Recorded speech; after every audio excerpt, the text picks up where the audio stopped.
last time on Oz Hour? Okay, last time on Oz Hour, little Dorothy Gale becomes a princess and realizes she's in Oz and she doesn't want to go nowhere else. And that's what she does. And her and Ozma do their little thing. And Ozma's like, okay, time to bring your little auntie and your little uncle to Oz. And she's like, oh, right now? Okay. And she bloops them into Oz in their little dishwashing garments, and they just are absolutely startled and they hate it and they're not happy about it. And then we go to the fucking General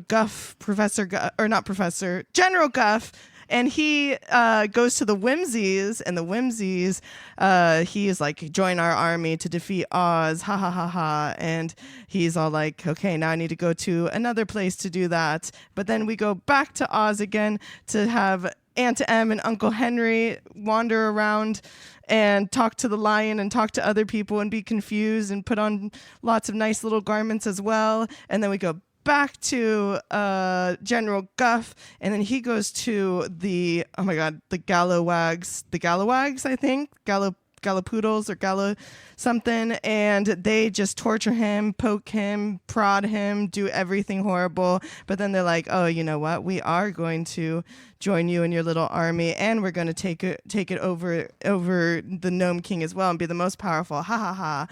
And that's where we end. Wow, that was difficult. Hi there, and welcome to Oz Hour, the only place where you can hear everything you never knew about the wonderful and strange land of Oz. That's right. With the help of some alcohol, we will be discussing each of the 14 books in L. Frank Baum's Wizard of Oz series. Today, we will be continuing with Book 6, The Emerald City of Oz, covering chapters 9 through 11. 9 through 11. Ooh. We're your hosts, Blake, Trick or Treat, Stone. And Wyatt, Spooky Swang'em. And joining us as always is our resident Oz initiate, Hannah, Happy Halloween, Aguirre. Goblins. I got confused because I thought I was going to say my name, and I was like, Hannah Goblin. Hannah Goblin. That was like the only thing coming to mind. Hannah just played last time on where she recapped the chapters that we covered last time on Oz Hour. Hannah, that took you about 1 minute and 34 seconds to cover. Yeah. And honestly, I could have been a lot pickier about what you missed, but I liked how quick you got through that. So the only things I'll point out is that Dorothy was always a princess in Oz. I mean, Ozma made her a princess books and books ago, which is why Aunt Em and Uncle Henry were allowed to come. Also, after the Whimsies, General Guff goes and meets with the Growlywogs, who pluck his beard and prick him with needles. Growlywogs. But it is the Grand Gallipoot of the Growlywogs, which I think you said Gallipoots. She said poodles. Gallipoodles. Oh, okay. And I was like, where'd that come from? I knew, that yeah. makes a lot of sense. No, you got it. Thank you. Well, as always, before we started recording, Wyatt went ahead and whipped up some cocktails. So tell us what we'll be having. Boo, boo, boy, baby boy, boo, boo, boo. Tonight, we will be drinking the Back to School Special, which is a heated cider drink. It should be pretty good. I haven't tasted it because I never do. What do you guys think? Let's slurp. All right.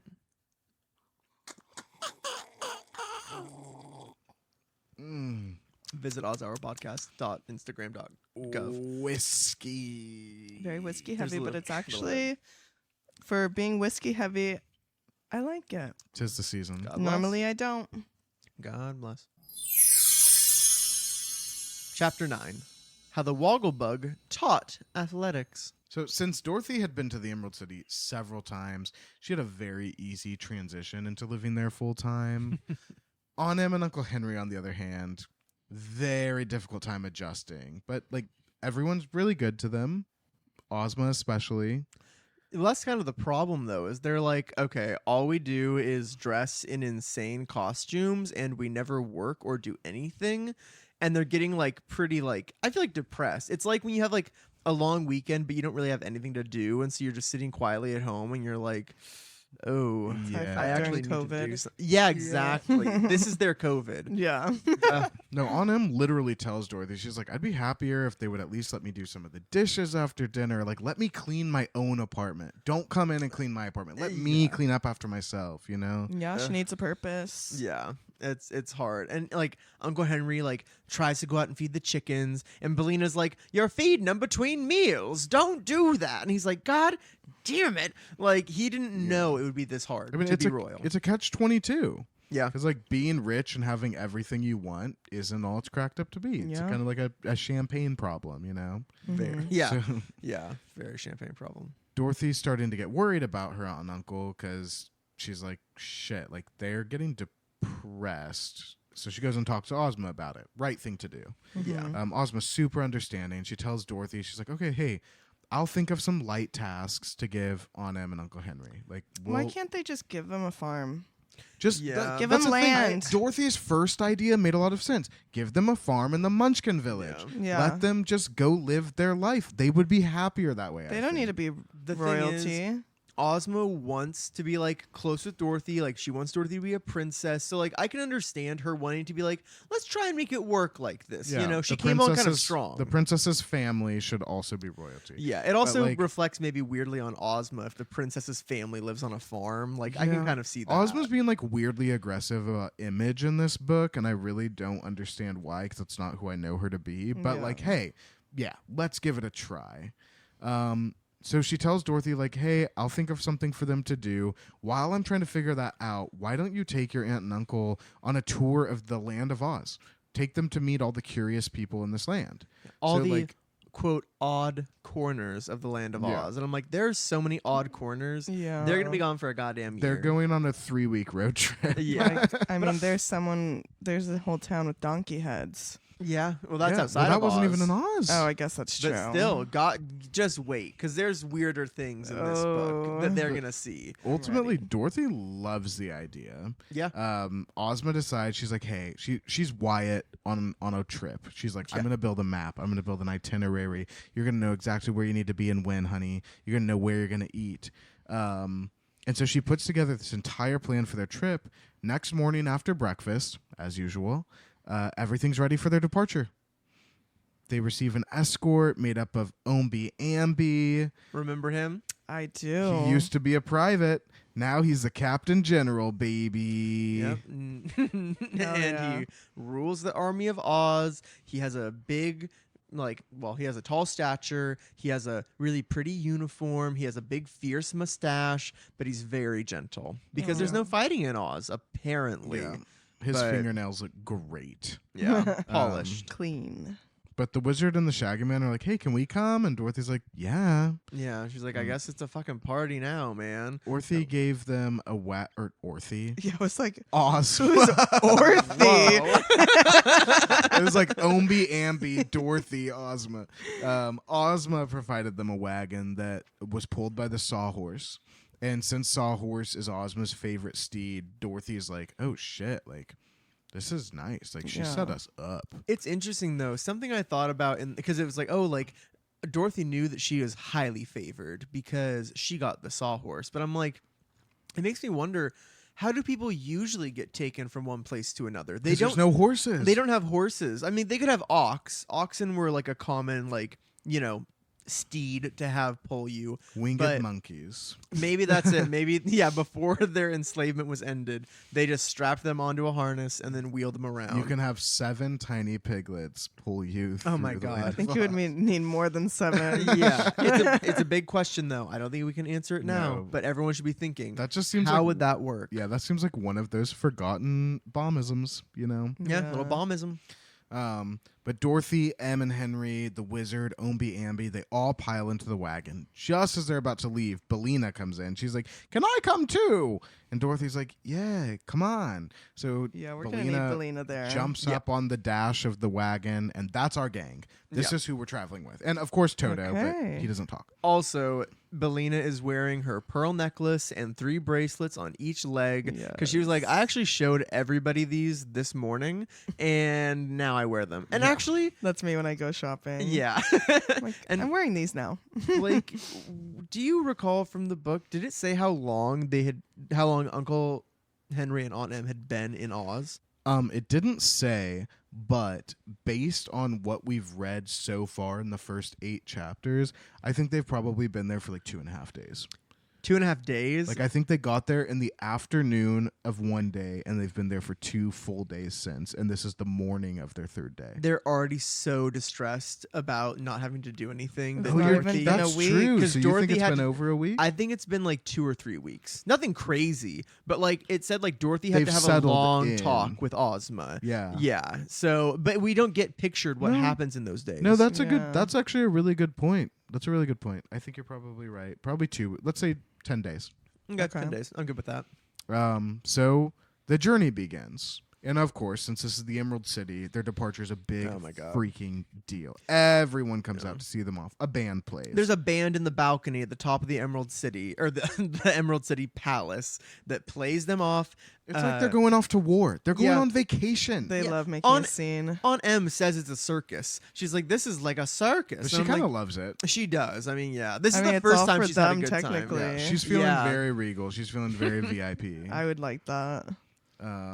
But as they approach the gates, the guardian of the gates opens them for them to pass through, and they notice up at the top of the arch, Oh my god. there's like a magnet there. It's like a Yes! horseshoe-shaped magnet, and they're Yeah. like, "What is that?" So where the fuck is the fucking Shaggy Man? Yeah. He's in the wagon with them. in He's the coming. wagon. Oh, okay, okay. Shaggy Man and Wizard are in the back seat. Good, good, Yeah, good. because he gave the magnet to the Emerald City, and Ozma was like, "We'll put it over the door or the gate, so that everyone who passes through is loved and cherished." And the Shaggy Man calls it out, and he's like, "Hey, like, see that thing up there? It's a love magnet. Yeah, I brought that. Yeah, brought that here myself." Yeah, you stole As if it. he didn't steal it from a woman.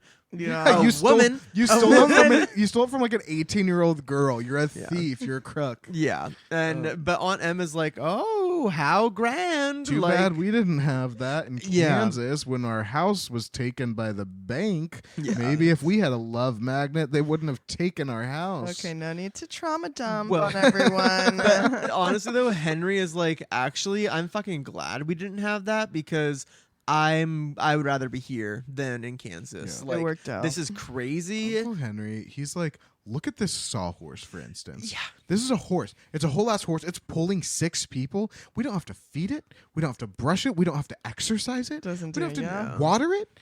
It's just this Very horse is just pulling us. resourceful. He's like, Dorothy, does it talk?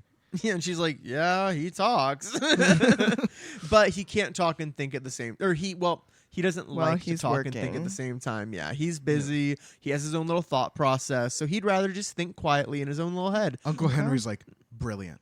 Yep. Love it. That's Yep. amazing. Tens that across is the board. he wants amazing. he wants hundreds of those. Yes. So he could farm sawhorses. well, he could. They would just need more powder of life. Yeah, I was like, where? Which Ozma could probably create with the, The magic wizard, belt. the Yeah, wizard honestly. could probably make powder of We're life. gonna get there because I agree with Um, that. So they exit the Emerald City. The wizard's like, so Dorothy, which way do we go? Dorothy looks at the map that Ozma made for them, and she's like, I guess we're gonna keep going straight to get to the Quadling country. Yep, straight ahead. And they have a letter of introduction for Miss Cuttenclip. And you might be thinking, what's a Cuttenclip? Well, the wizard knows. He's like, oh, nice. Glad I came. I've always wanted to meet the Cuttenclips. And I'm like, you were the Wizard of Oz for unknown years before any of this never happened. saw a Cuttenclip. You never got to meet the Cuttenclips? yeah, you were. Yeah.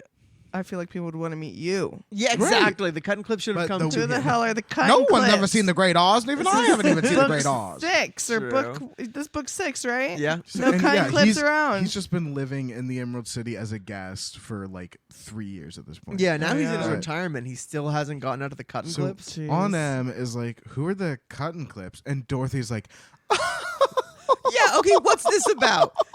She's it's insane. Wait, who said this? you Melina? don't. On M On asks M. who the Cuttenclips are. Dorothy laughs on her face. She's like, "Ugh, if you've never seen a Cuttenclip, I couldn't even begin to explain to you what a Cuttenclip is. You're just gonna have to wait and see." Dorothy. She's just pretending like Dorothy. she knows, but she doesn't fucking know. She If doesn't knew- even know. How would she know none of them that? have ever seen a Cuttenclip. None of Yeah, them. because I was like, I see what Dorothy sees, and I haven't seen a Cutting Clip. Exactly. The Cuttenclips have never come to the Emerald So I'm City. like, Of the so lists Dorothy- of people who have come to the Emerald City, we would have known if the Cuttenclips had ever Absolutely. come there. She's Dorothy just I know the names of all of laughs- them. Dorothy laughs in On M's face as if she has no appreciation for how traumatized On M is right now. now.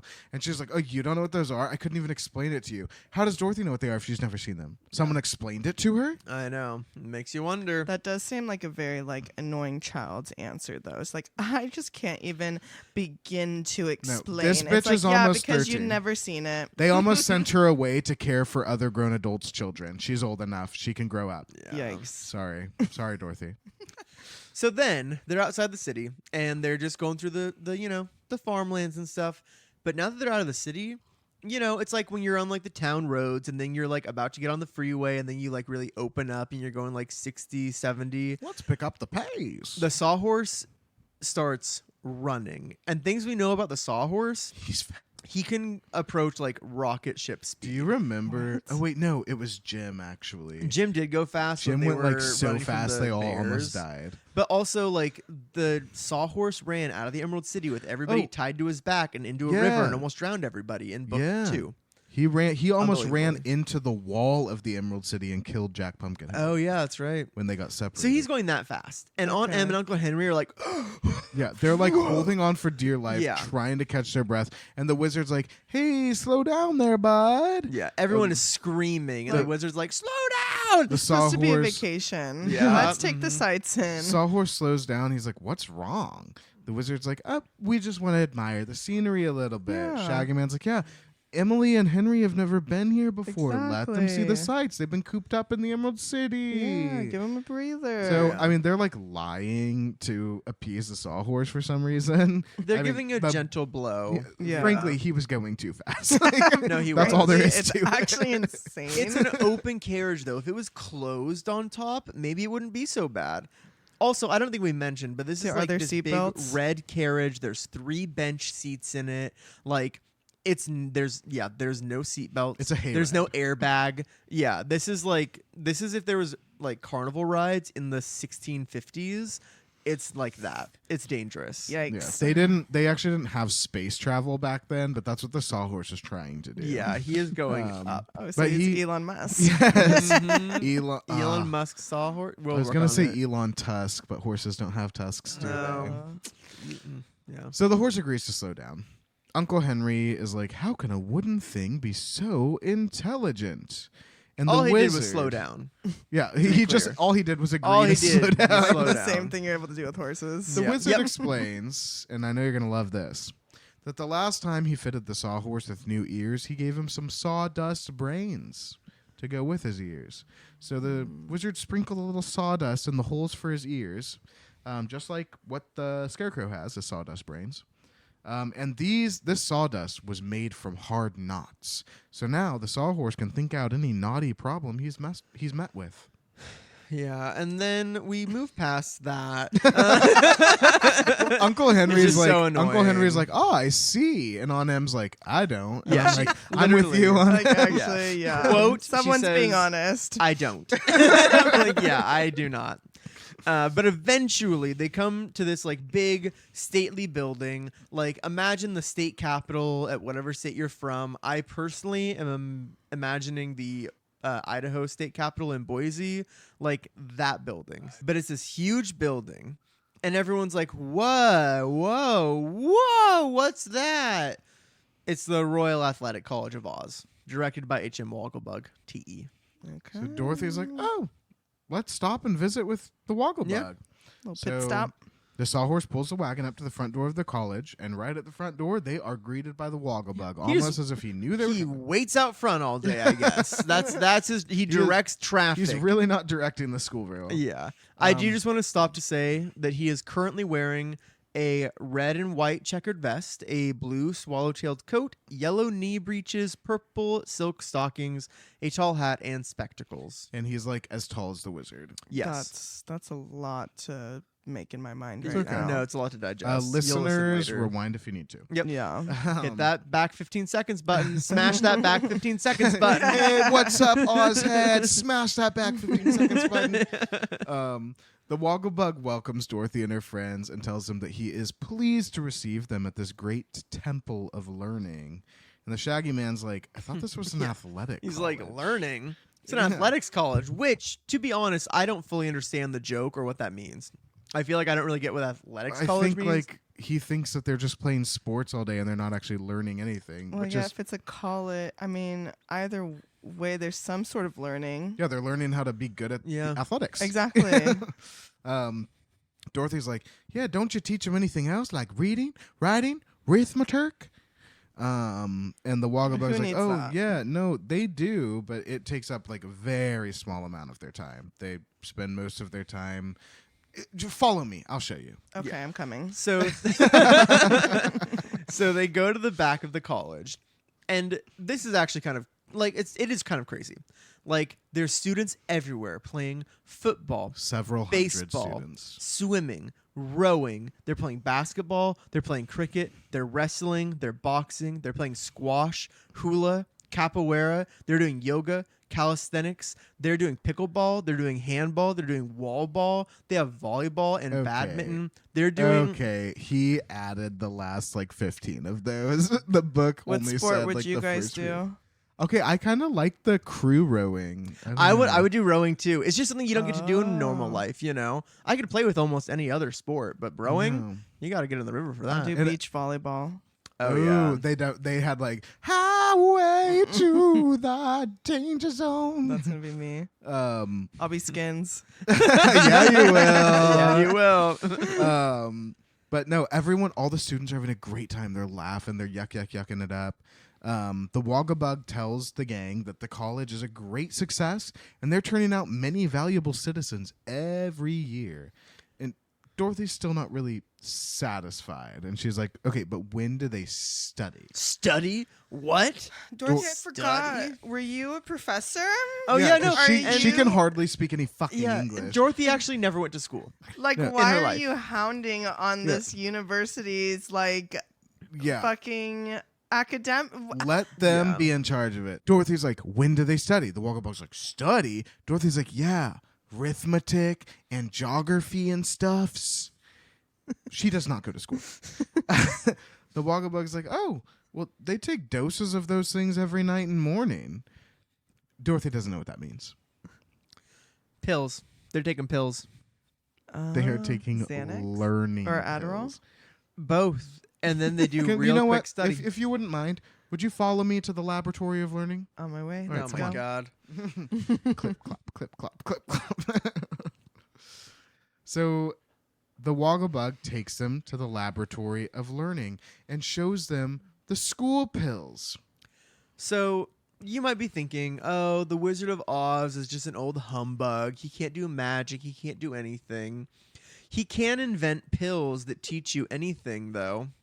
And I don't understand if this is only possible because he's in a fairyland, but he makes pills that when you take them, you learn. They're sugar coated, so they're sweet. They're easy to swallow. take. Here's the thing. There's algebra pills. Algebra pills you take at night before bed. It's the equivalent of 4 hours of studying.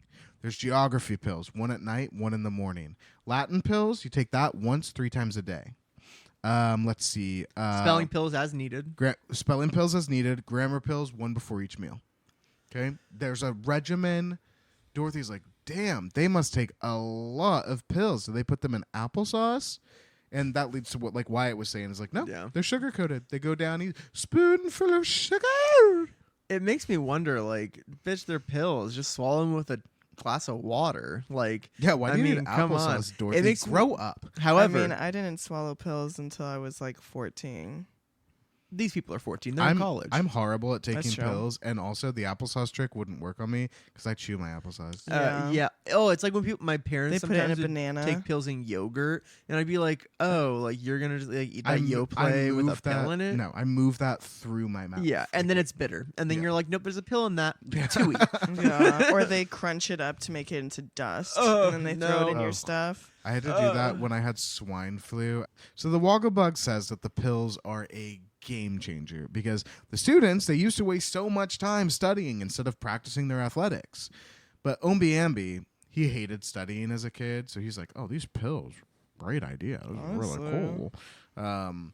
The Wogglebug agrees with Ombiambi. He's like, yeah, this is the best college ever because we don't waste any time studying. And also, our students are fluent in Greek and Latin and math and geography and grammar and literature and all that jazz.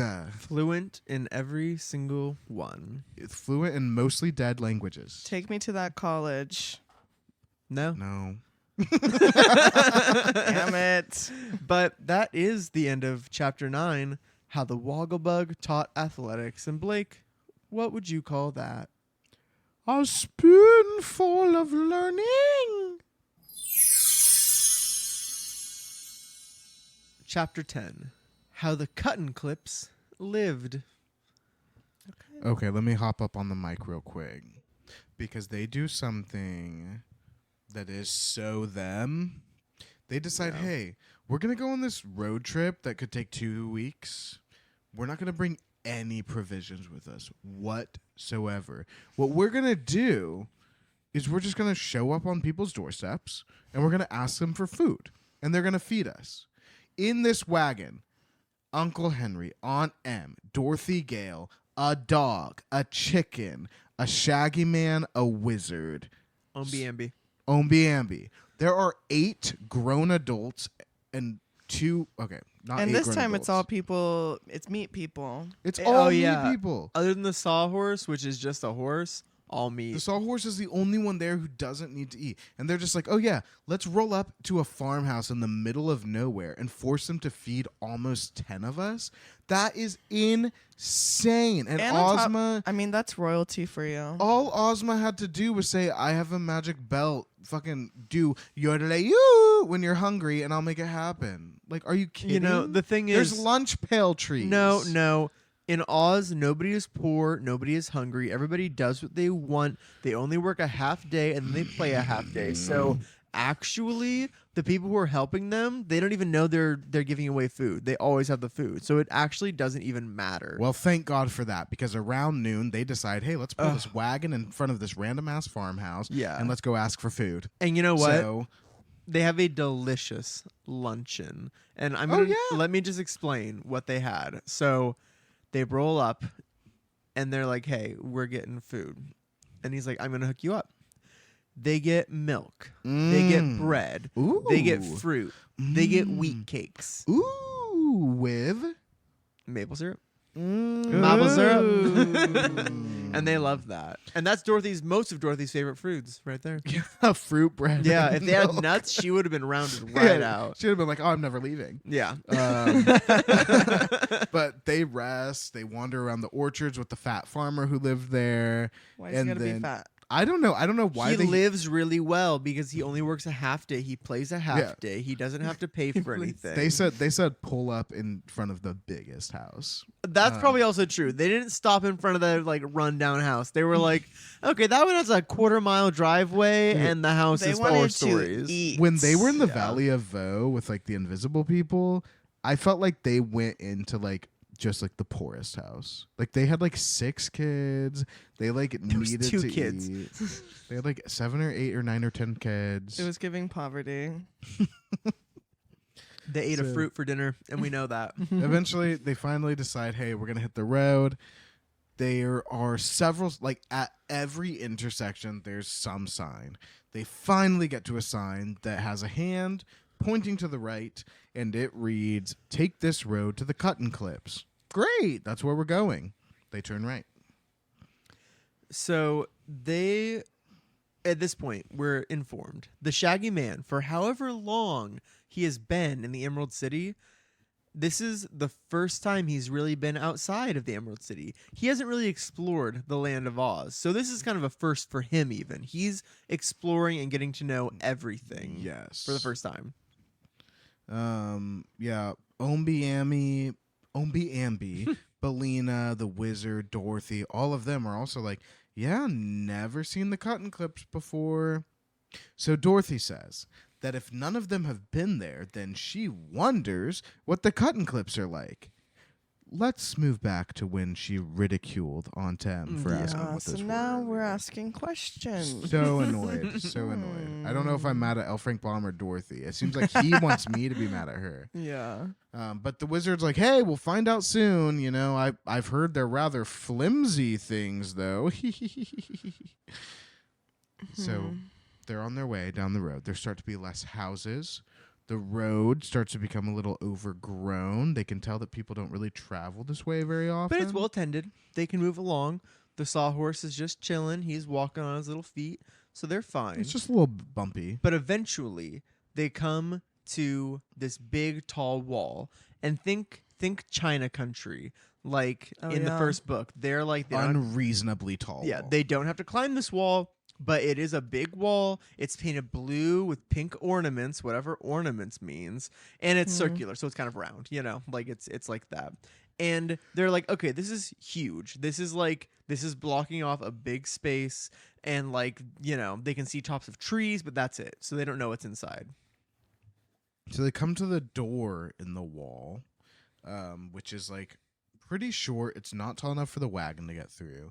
But they see pasted on the door, it says, visitors are requested to move slowly and carefully and to avoid coughing or making any breeze or drought. Drought means draft. I think it just is pronounced draft. Isn't Why are it? they yelling? DRAUGHT draft. Yeah. I mean, you must be right because every time they say it, I'm like, they mean draft. But that's just a horrible, horrible spelling. Horrible. So But- Shaggy Man's like, that's a weird sign. Who are these people? Well, apparently Dorothy knows this all of a sudden. And she's like, well, they're paper dolls. Didn't you fucking know that? Pick a lane and stay in it, Dorothy. Yeah.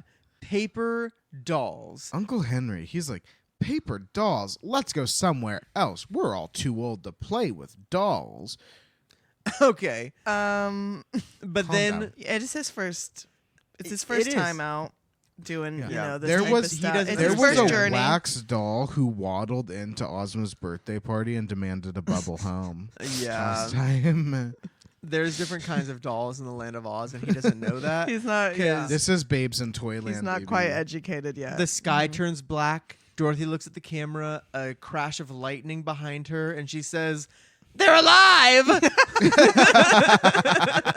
And Aunt Em says, "Alive!" Because she is horrified and amazed. Dorothy is finally just like, oh my God, let's just go in. Like, how about we just go in and we can stop talking about yeah, this? you'll see But it for yourself. When she says, "Let's go in," she's actually not talking about Toto. She's like, "Hey, actually, you stay here because you're actually too crazy. You're The too little dog." the sign said no sharp movements, drafts, or Yeah. big breaths. I get A it. dog cannot. he go might in rip him Yeah. to shreds, I- and it'll be pretty Yeah. easy to do As that. a- He's as tried dog to attack owner, other things. He's as a a- natural paper shredder. As a dog owner, they spend most of their time going. yeah, we can't have that. They're gonna get all moist and crinkly. So the door's too small for the wagon to fit through, so they just get out, walk in. Toto and the sawhorse stay behind. The wizard opens the door, which opens out, which they specifically say. And I was like, why does it open out? But probably to minimize the draft, I guess. Guess so. I But mean, either way, when you open that door, it's going to go. yeah, it's gonna create a little vacuum moment. But they do open the door, and as they walk in, what do they see? A tiny little line of cutout soldiers, just little paper soldier They're wearing babies. brightly colored uniforms. They're holding paper guns. They're all identical. They're like and cut hand to hand, basically. Yeah, now, I'm you know how like picturing- kids used to. Yeah, like in a Yes. kindergarten classroom. Yes, they are like that. So the only ones who can do anything with their hands are the two on the ends. Oh, Because everyone in the middle's hands are attached. But they all have it's little like paper giving guns. Human Centipede, but Oh yeah. It's human Children centipede, but hands, version. thank God. So they all walk in. The wizard lets the door swing closed behind him, which creates a draft that knocks the chain of soldiers over onto their backs. no, and they're just they like, literally Hey, just what are you doing said. here? Say, what's the big idea? What's that about? What are you doing that for? Say, fellas, what are you coming to help us up say? And the wizard is like, "Hey, sorry. Like, I'm really sorry. I didn't know you were so delicate." We're not delicate. We're big, strong boys. We're big and strong. A little giraffe No, who knocks us they're- down on the back. That's all. They kind of go off, and he's like, "Okay, like, what?" But Dorothy's like, "Okay, let me help you up." And they're like, "Yeah, thank you." Yeah, help us. Just be gentle. Yeah, they do. They say, "Please be gentle." So Dorothy like helps them up, and she's kind of like dusting off their little clothes. She's helping them, and they're being cute. So she's like, "Oh yeah, like you guys are like pretty sturdy, even though you're like all paper. Like you're just little boys. You're soldiers." Yeah, it's interesting because like from the side you can tell that they're paper thin, but from the front they just kind of look like people. But they're also tiny. But Like, they're tiny. They're little babies. Um, Interesting. Interesting. And So- these, sorry, question. These are the cutter bombers. cut and clips, the cutter bombers. But you're right. Jesus Christ. But Dorothy tells them, she's like, "Hey, sorry about all that back there. We have a letter of introduction from the Princess Ozma to Miss Cut and Clip." And one of the soldiers blows into a paper whistle, Paper whistle. and a paper captain comes out of a Paper paper captain. house Paper house. and approaches them. Uncertainly on paper legs. Yeah, he moves so awkwardly that Dorothy laughs, and he is nearly knocked over by Dorothy going, "Ha ha."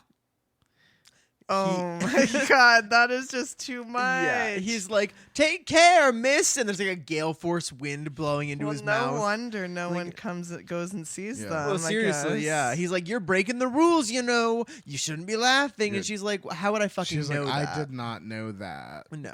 And he's like, "No, laughing is as dangerous as coughing, and you'll actually have to breathe very quietly now." Dorothy's Thank like, you. "Okay, that's fine. I can do Why that." did the wizard want to come here? I know. He Well, probably didn't Ozma really sent know. them. Ozma made their whole itinerary. Well, but the wizard always wanted to. Oh, he meet was the cut and excited. clips. Yeah. Yeah. because they're like- curiosity. They I guess are. I- They're yeah, paper I guess I'd be dolls. kind He of wanted curious. to sneak a couple. He wanted the Shaggy Man to steal a couple in his big pockets. Yeah, and then the with his wizard could apples. force them into And his then he little can make a pocket little circus circus. show. Yeah, he's like, "Now there's 9 of you. That's as many pigs as I used to have." I'm gonna cut.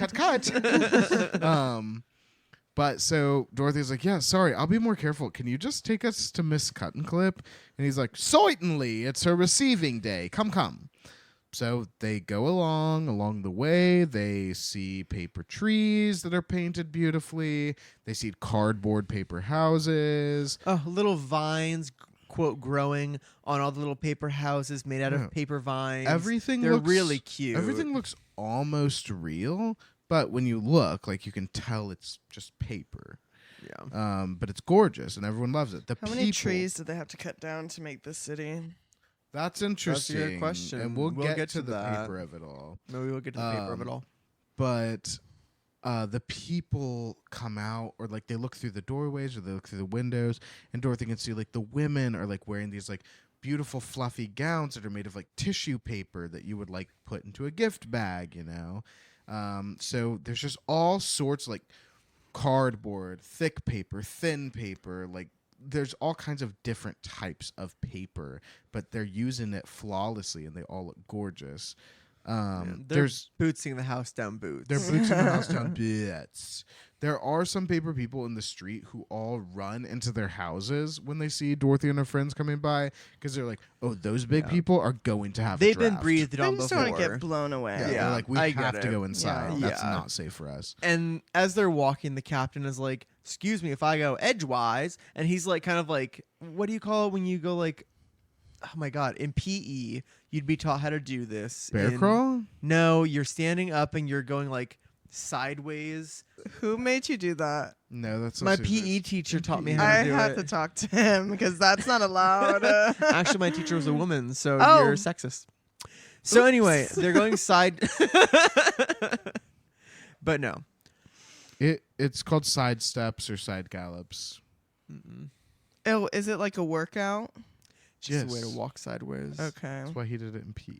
I did not realize what he meant by edgewise, so I just fully left it on my notes. I was like, I'm confused by that. So that makes sense. He walked up sideways so he wouldn't catch a draft. Yeah, he's cutting through the Oh. air because he's all thin. When he walks sideways, he's a piece of paper. When he walks front ways, he's also paper, and he catches the air. So he doesn't like that. So he's walking sideways. And he's like, "Hope you don't mind." And they're like, "No, please, like walk how you want. We literally don't care. Just take us to Miss Cut and Clip.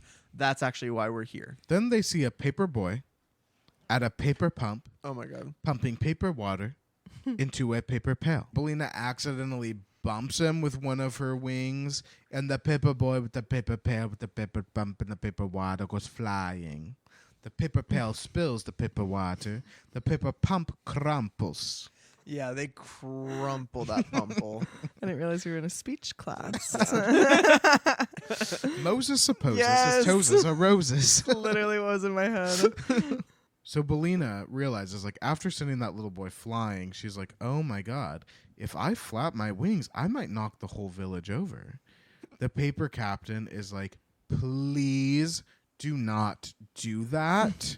If Miss Cut and Clip saw that you destroyed her whole village, she would be so distressed. This definitely is giving like the dainty China. It is so dainty China because everyone was country. just nervous when they were there too. Everyone's nervous Yes. here. I They're feel like, like please, the- why are you guys here? the You're ruining reper- everything. The repercussions are less because, like, It's you- not glass. You break a China doll, they shatter into several pieces. Yeah. But like, and also they don't have a lion with them, thank God. Yeah. But it is such similar vibes, especially with that high ass wall. So Ombi Ambi, in response to the captain being like, "Oh no, it would distress Miss Cut and Clip if you destroyed this village," Ombi Ambi is like, "Aren't all of the women here Miss Cut and Clips?" Which is insane. Why would you ask that? Yeah, weird thing to ask. Yeah. The So all captain- women are the same. Yeah. So we're all cut and clips, therefore all of our name is cut and clip, and we're all Miss. No.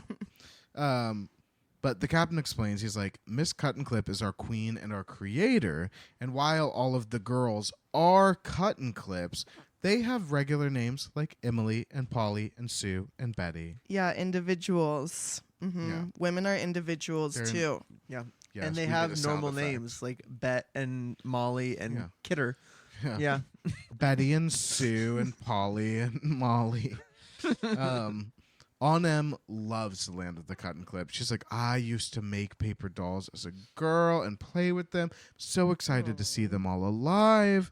And Henry is like, yeah, but like, this isn't that crazy. I mean, we're literally here with a talking hen. Like, this is nothing. So the paper captain is leading them up to a cottage. Finally, they arrive to it. Paper captain tells them, hey, we're here. This house, it's beautiful. It's made of, what would you guess? Wood. Oh, you Sorry. didn't get to guess. I would have said paper. You would have said paper, wouldn't you have? Yeah. Yeah, that's what I figured. My guess was wood. and you would have been correct. Oh yeah. Oh yeah. In the Emerald City, this wooden house would have been considered a small house, but in the land of the cut and clips, it is immense. There's real flowers out front. There's real trees. And the sign on the front door reads, Miss Cut and Clip. Not very interesting. It's a pretty straightforward. It's actually Miss Cut and Clip with a period. It's Oh, yeah, it so is. Cut and Clip. uninteresting. No one else. As they approach the front door, it swings open. Standing in the doorway is a little girl about Dorothy's age. The little girl smiles warmly, and she says, "You are welcome." Everyone is gagged to see a real girl in the land of the cut and clips. Okay. They thought she would Meat? be paper. She, Yes, she's a meat girl. They thought she'd be a paper girl. She kind of looks like Alice from Alice in Wonderland. She's got blonde hair, blue golden eyes, hair. cute little dress, white apron. Yeah, Oh yeah. but she's like dressed to work. Like it's like she's been working in like the workshop all day. And she has a pair of scissors in her hand. Oh yeah, and she goes You are welcome. Are the paper people welcome? Because I don't think they like scissors. She cuts them all up. Oh, So- but like in a good way. Yeah. All right, we'll find out. Dorothy's like, hey, can we please meet Miss Cuttenclip? I am Miss Cutting Clip. Come inside. Yeah, so she asked them in, but she's actually really nice. We characterize Yeah. it as being strange. Yeah, she holds the door open while they enter her home. They enter into like this beautiful sitting room. It's littered with all kinds of paper and scraps on the table. There's like several pairs of scissors and paints and brushes. Okay.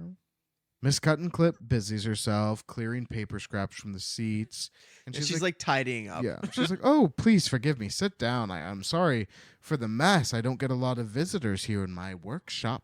And Dorothy's like, "Do you make all the dolls?" Miss Cuttenclip tells her, she's like, "Yeah, I cuts them, I paints them, I dresses them." She loves her job. And Aunt asks Miss Cuttenclip, "How did the dolls come to be alive?" And she's like, "They weren't always alive." So Miss Cuttenclip reveals the big reveal that the first dolls she made were not alive, but she used to live near the castle of a certain great sorceress, a sorceress by the name of Glinda the Good. Woo! Oh. Yeah. Yeah. That's not who I was expecting. Were you thinking Mombi? I was. Yeah, I don't know why. I almost said it as a joke, but I thought you would believe it because it seemed believable. So, Glinda loved Miss Cuttenclip's dolls before she was making them alive. She was just cutting them out. She was just having fun Glinda with it. loved them. And Miss Cuttenclip told her, she was like, "Oh, it's my greatest wish that my dolls would be alive." yeah. Glinda delivered Miss Cuttenclip magic paper called live paper Next day.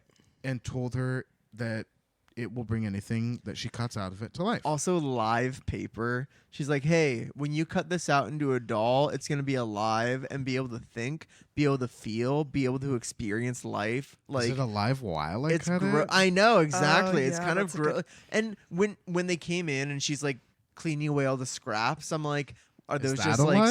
What's the are all the scraps? scraps like, Please no. Yeah. Please, We're not being used. Yeah, I there's- could be a flower or something. yeah, Make me please. confetti, please. yeah. That's so fucked up. So, Glinda also told her, like, yeah, whenever you run out, let me know. Get you more. Yeah. So Miss Cuttenclip, she started making living dolls. But she noticed, while she was still living right next door to Glinda, that the slightest draft would make all of her dolls fall over. They couldn't interact. They couldn't live a life. So Glinda decided, hey, I found this lonely place in the land of the Quadlings for you where you won't be bothered. We'll build tall walls around it where the wind can't blow. And you and your paper dolls will be safe here. So she told Miss Cuttenclip that she could go there, she could build a paper village, and she could be its queen. Miss Cuttenclip agreed, and she's been there growing her village for many years now. Remember, this is a little girl, maybe the same age as Dorothy. So Aunt M Okay. is like, wait, many years? Like, what do you mean many years? Like, Yeah. you're just literally a child. Yeah. And Miss Cuttenclip is like, well, actually, I'm laughing. I never keep track of years. Years? No. I don't grow. I just stay the same. She's like, Aunt Em, I'm probably older than you. Yeah. The wizard is like, what happens when it rains in your village? Well, Glinda Fair. keeps the rain away, so it never rains in the land of the Cuttenclips. Miss Cuttenclip is like, oh, would you guys like a tour of the kingdom? As long as you move slowly and carefully. They agree. They take a tour. Everyone is super impressed that Miss Cuttenclip created this entire place using only a pair of scissors. And at one point, they even come to a group of beautiful paper dolls who greet Miss Cuttenclip enthusiastically, and they all like march and dance around and perform a song called "The Flag of Our Native Land." They also pulled out handkerchiefs somehow. Yeah, and they started did a swinging whole- those through they the did a air. whole So show. this is Disneyland. It is Yeah, Disneyland. it is.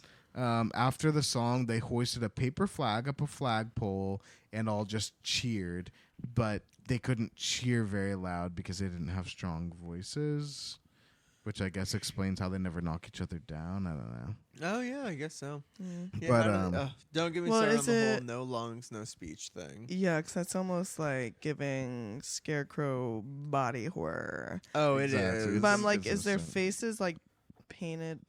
Yeah, Yeah, they're painted but so's on, his. and they don't So's the move, scarecrows. so there wouldn't be any breath. Yeah. No. But Mhm. Miss Cut and Clip is about to deliver a speech in response to the song and dance. But just then, something happens. Something windy. Something violent. A tornado. That's actually an interesting prediction. It's happened because before. What you Not hear, ours. Cars up So- here. you hear a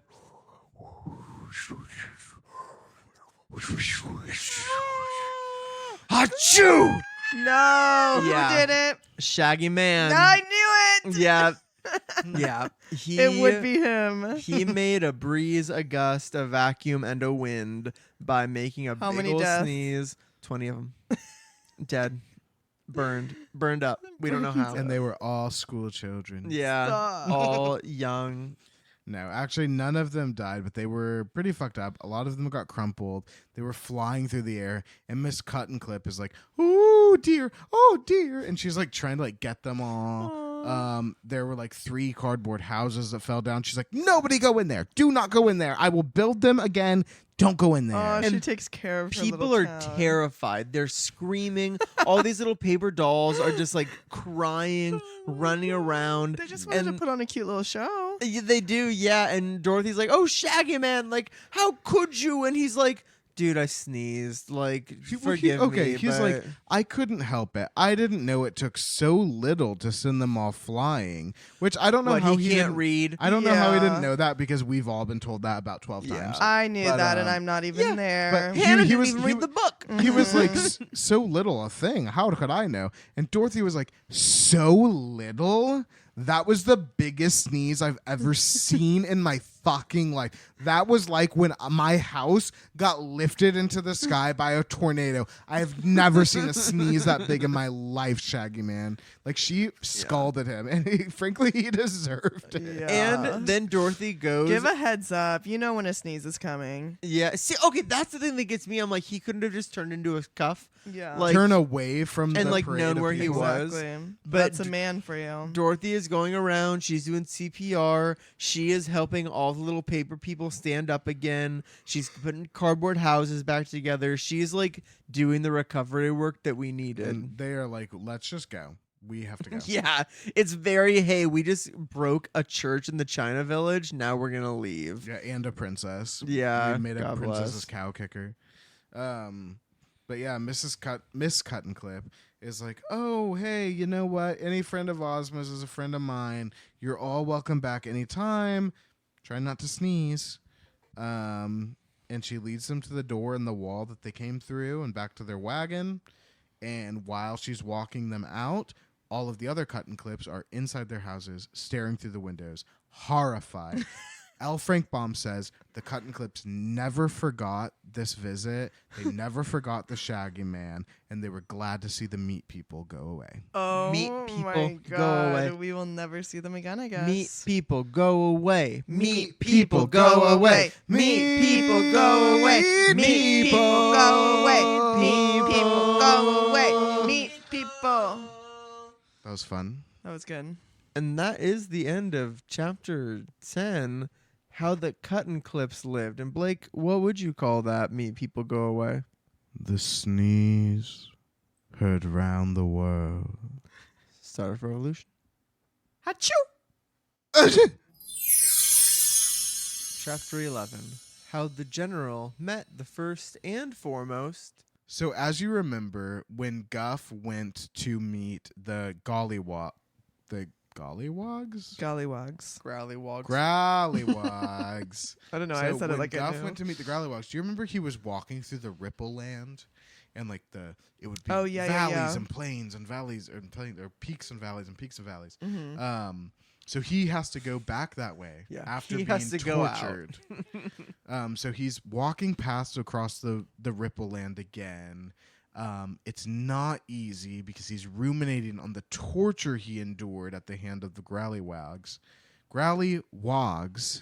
And he vows to get vengeance on them after he's finished using them to conquer Oz. Okay. So Everyone's got a little for plan. a little flow chart here, we have the Growlywogs agree to help the gnomes. And once Oz is conquered, the Growlywogs will take the gnomes. Now we have Guff, who is saying, the Growlywogs agreed to help me, and once they do, I'm going to kill them. So what happens when you put evil and evil together? chaos. Chaos. Bedlam. After a while, the Ripple Lands start to give him motion sickness. He's getting seasick. Yeah. It's rippling about underneath him. He's on a boat on the ocean, and he's like, actually, like, I might be a naughty little gnome, but like, and I am miserable, but like, I'm gonna get to the end of it, and then he does. So once Guff makes it to the other side of the Ripple Land, he decides to head west instead of going back home. But then a squirrel. So you might be thinking, well, okay, what kind of animals are there around here? There's a squirrel. Perched on a tree. Yeah, the squirrel sees him, and he calls out, "Look out!" But he paid no attention. Just keeps walking. Not even a little. Then- An eagle. Yeah. An What eagle. is it? An eagle. Okay. Flying Again? in the air. An Could eagle. you say it 2-3 more times? An eagle. An An eagle. eagle. Eagle. An eagle. Eagle. But it's flying through the air. It looks at him and it says, "Look out!" But he won't. The band played on. Mm-hmm. Guff is doing something either very brave or very stupid. Because going west can only mean that he is on his way to visit the Phanphasms, Whoa! who live at the very top of the dread mountain of Fantastico. Whoa! The Phanphasms Yeah. of Fantastico. Phanphasms of Fantastico. Yeah. Say that 5 times Phanphasms of fast. Wait. Fantastico, the Phanphasms of Fantastico. Okay, wait. Hannah can't do Start it. again because I actually want to see It's it. also PH. Phantasm of PH. No, Fantastic. Phanphasm. Phanphasm. PH. Phanphasm of Fantico. Fantastico. Phanphasm of Fastico. No. Phanphasm of Fantastico. Phanphasm of Fantastico. Phanphasm of Fantastico. Phantasm of the Bataco. Okay. She can't do it. Cannot do it. So, we learned that the Phanphasms are herbs and are dreaded by everyone, mortal and immortal. No one has gone near the mountain of Fantastico for several thousand years because these guys are so scary. They're terrible. Scarier And than the witches. scarier than Even anybody, apparently. scarier. Yes. General Guff is like, okay, like hopefully I can just get them to be down on war against the people of Oz. That's worked a couple of times in my past, so like I'm gonna really try. But he also knew that they're like super dangerous, so he's pretty worried. Yeah. So about a third up the way of the mountain is the boundary line for the land of the Phanphasms. It's this deep gully that's filled to the brim with red hot molten lava It's a big moat of lava. all the way around the mountain. Yeah. Now, this lava, it's full of fire serpents, which, as we know, are horrifying. Scary. And then it's also full of, even greater than the fire serpents, poisonous salamanders. What? Yes. Okay. I like to play salamanders in the river. But yeah, I don't know if you guys are familiar with salamander as like a mystical like creature. you know? No. No. They're just cute little slimy things. So salamanders are associated with fire. Salamanders are like fire spirits. That's why they're In- red. Yeah, and why they're in the lava here. And Yeah, why they're yeah. in the lava in this book. I just meant, in real life. Oh, in real life. Mm-hmm. No, that's not why they're red. Oh, But okay. yeah, they are fire, they are heat, they are spirit. And that's all of it.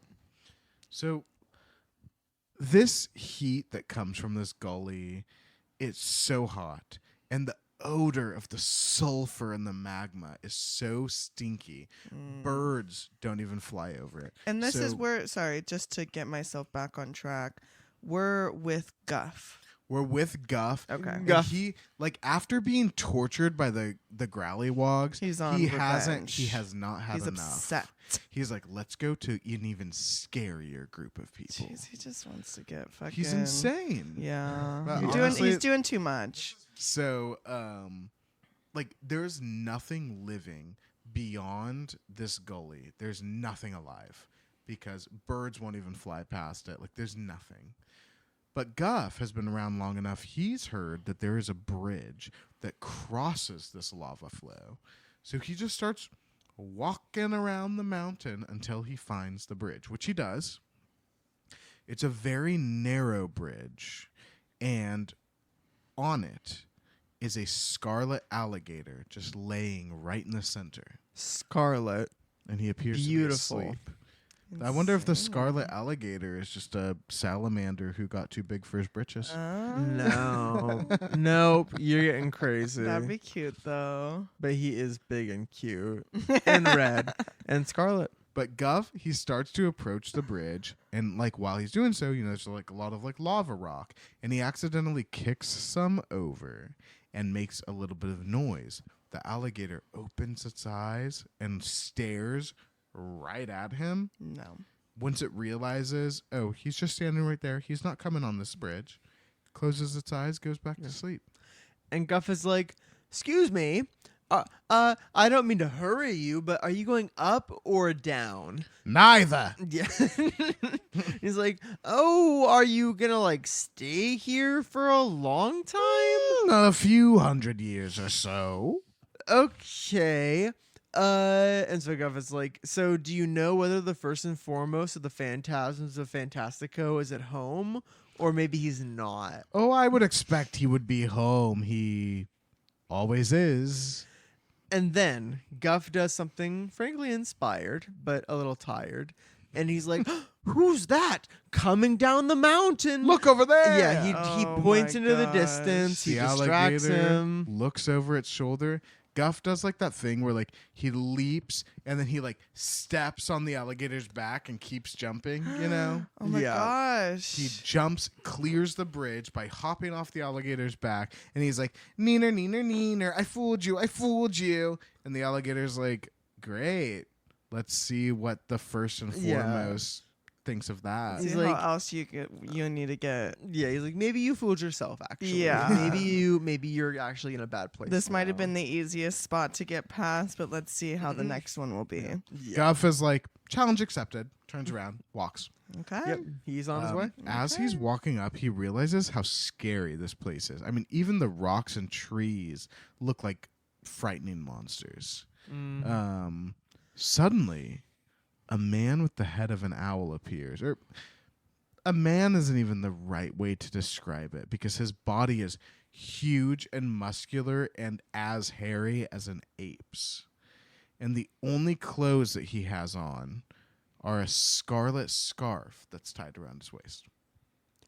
And he has this long, Great. big, hard club that he holds in his hand. Ooh. His eyes are round, blinking fiercely. And he says, "What are you doing here?" What are you doing here? That's what he says. So I'm picturing like head of an owl, but like probably 10 times the size an owl's head would ever be because owls are Yeah. like not that big. Yeah.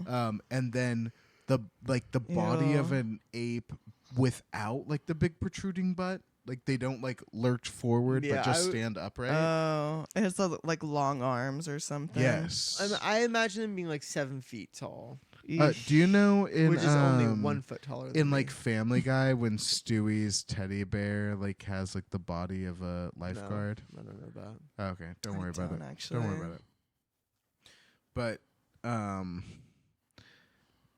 the owl man is like, "Yeah, what are you doing here?" Brandishes his club, and Guff is like, "I'm here to see the first and foremost phantasm of Fantastico."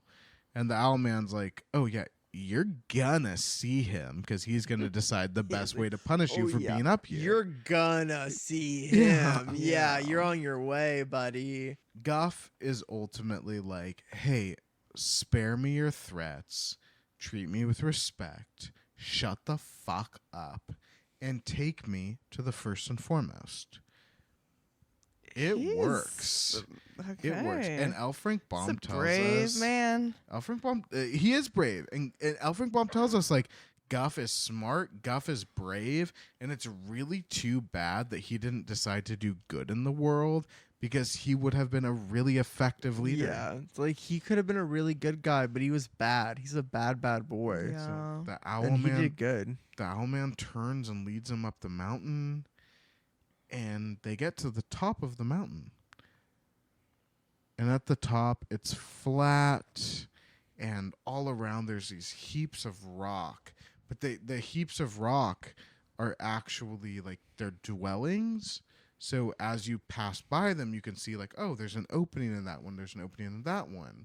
So they're just basically living in these like kind of like stalactite caves. It's like caves, kind of. yeah. It's kind of giving Gnome King-esque, Yeah, it is Vibes, very right? similar. but hot, But It's kind of hot, yeah.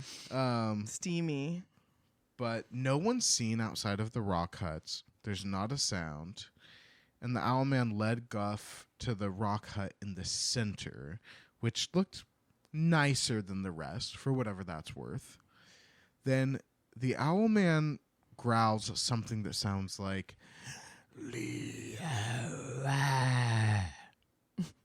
suddenly another big hairy man shows up. But this one is a bear.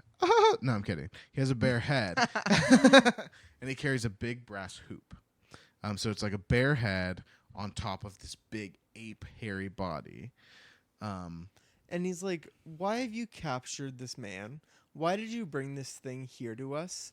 Like, and the guy's like, hey, I didn't capture him. He got past the alligator, and he said, hey, I'm going to go address the king of the phantasms. So I came here. Done. So the bear man, who is the first and foremost phantasm. Phantasm. Anyway, Guff is like, no, here's the thing. I'm the chief general of King Roquat the Red's great army of gnomes. I have no plans to die today. How about this? Sit down, shut up, and listen to me. What Guff didn't know is that the first and foremost was reading his inner thoughts while he was staring at him, because he's that powerful. He has many magic powers that we have not yet known. He also didn't know that the rock heaps that Guff was like, oh, these are their little huts. They're just like these little like mountain people. Those were just deceptions. He was actually standing in the midst of one of the most splendid and luxurious cities ever built in any real land or fairyland. It's all an illusion. The phantasms have such incredible magic that walking up, Guff thinks these things. They're not true. Guff sees what they It's want all him an to see. illusion. Yeah. He sees what Everything they in front want of his him to eyes see. is an illusion. Wow. Yeah. Tricky. We It's- got some So, tricky ones. Actually, it's So insane. all that Guff is seeing are the owl man and the bear man and the rock heaps, because that's all the phantasms would allow him to see. So the first and foremost phantasm stares at Guff. That big brass hoop he was holding in his hand, Yeah. he just throws it around Guff's neck, drags him inside the hut. Yeah. Drags him by the hoop. And that's how you do it. And then it gets pretty fucking It gets crazy from here. Creepy. Oh So my all that gosh. Guff can see is this dim light. And all he, like, from the dim light, he just sees, like, the inside of the crude rock Yeah. formation. If that he you was walked brought into. inside of a rock, it would be pretty dark, you know? Yeah. But so he can't see much, but he can hear things. He feels it.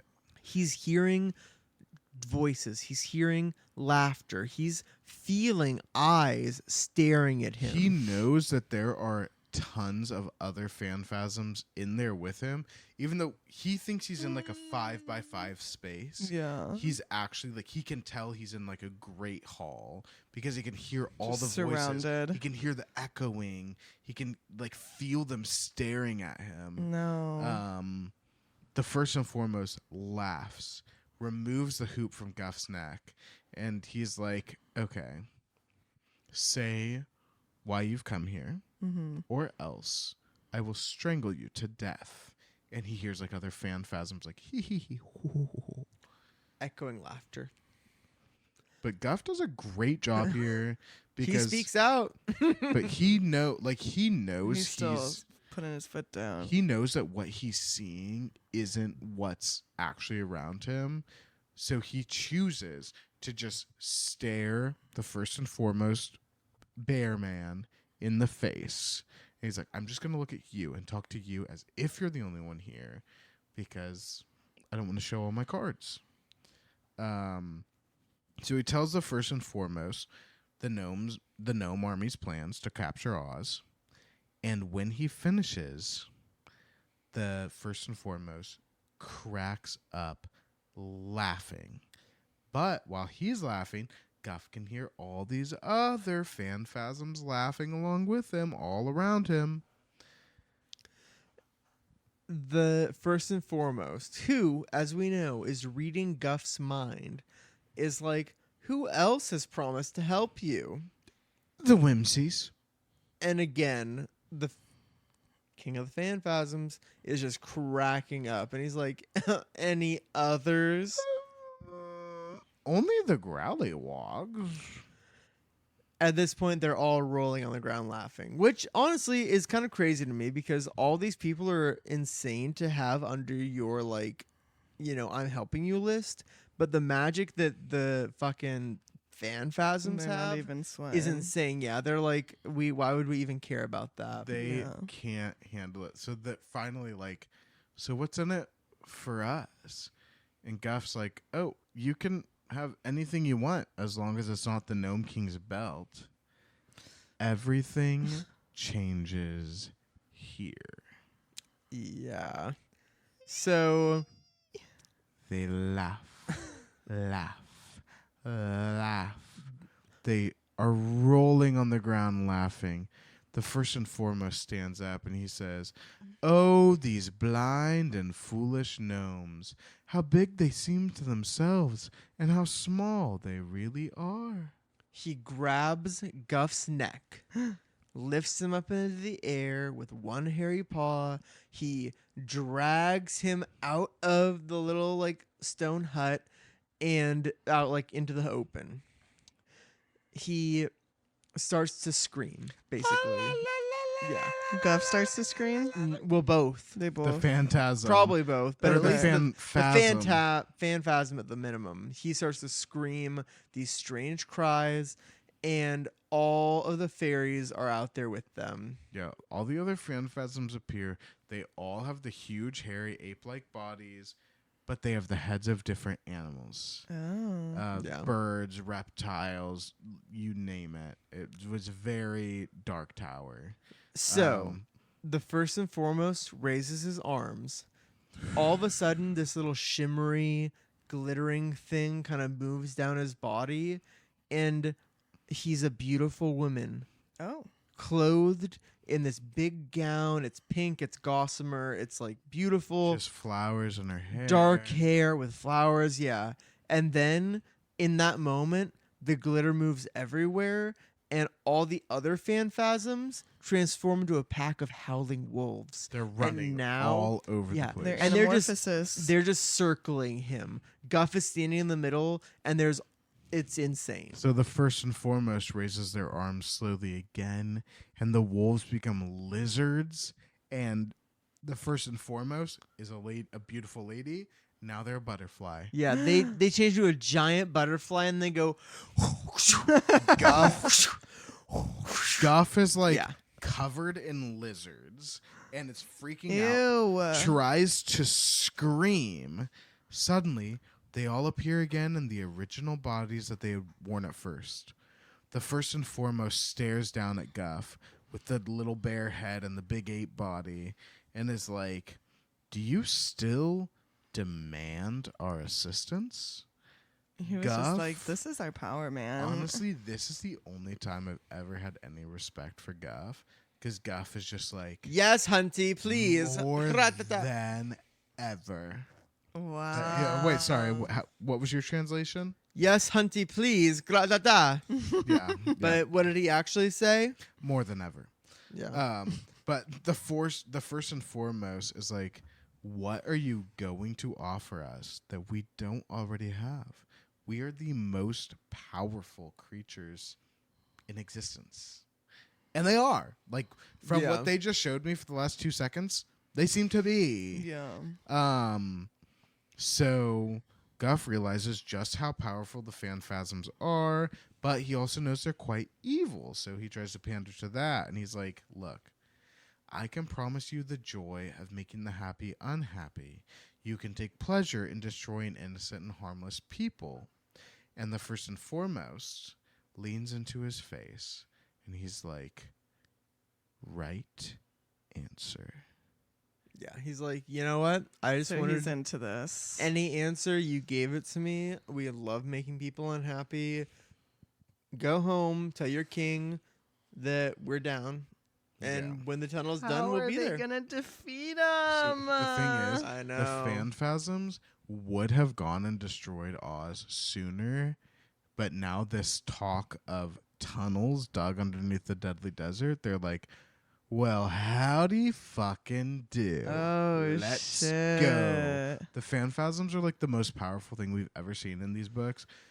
They're so powerful that I'm actually shocked they need the tunnels. Yeah. They should just I be have They able should be able questions to that'll fly. be- If they're able to just turn into a woman and then a Everything butterfly. else. They Turn could- into butterflies and fly over the desert. I mean, Mombi. Okay, here's the thing. Mombi turned into a griffin, but that griffin didn't fly across the desert. That griffin ran across the desert. But you know what?